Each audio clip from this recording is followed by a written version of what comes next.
Have you ever heard this?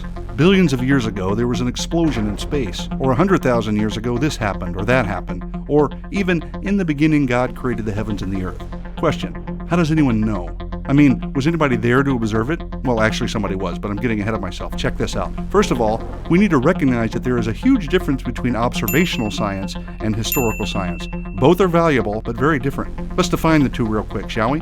Observational science is simply when we observe something and experiment to draw conclusions. It involves repeatable experimentation and observations in the present.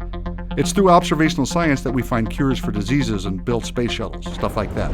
Now, through historical science, we consider things that happened in the past, but they cannot be checked in the same way. I mean, we don't have access to the past like we do the present because, well, it's gone, right?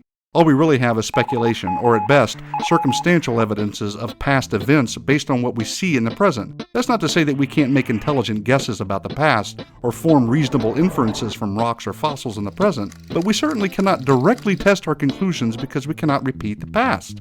Got it? So, does that mean historical science is unimportant? Not at all. Let's drop an example down here for a minute and take a look at the Eiffel Tower.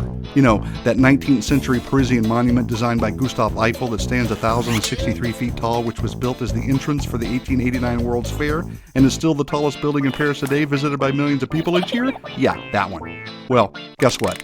Everything I just told you is true, but how do we test it?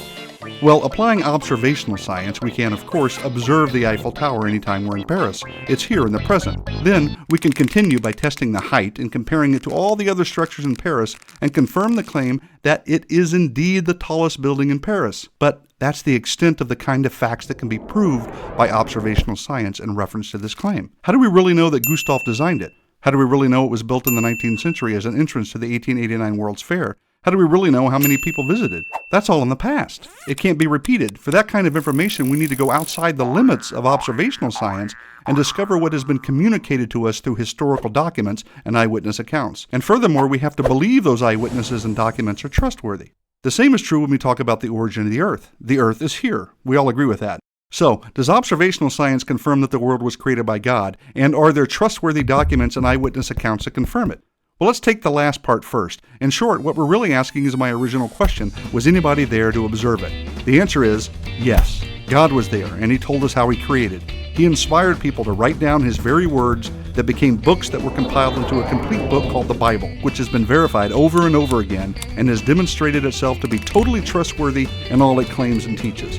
Even secular scholars will concede that the Bible accurately records historical events. Anyway, we have the most trustworthy revelation from the most trustworthy eyewitness. Now, what about observational science? Does it confirm the Bible? Yes. And what's extremely important to realize is the observable fact that the universe is logical and orderly. That makes sense only if its creator is logical and has imposed order on his creation. It doesn't make sense at all if the universe is just an accident of a huge explosion. Also, our minds are able to comprehend many things about the universe, and that's only possible if the creator of the mind gave us the ability and desire to explore the universe. It doesn't make sense if our brains are byproducts of chance because we couldn't trust their conclusions to ever be accurate. And lastly, it only makes sense that we can observe and repeat an experiment if the universe consistently obeys the same laws from day to day, which only makes sense if a lawgiver created it that way and upholds it. So to be bluntly honest, science itself, whether observational or historical, is only possible because God exists and the Bible is true. I could go on, but enough said.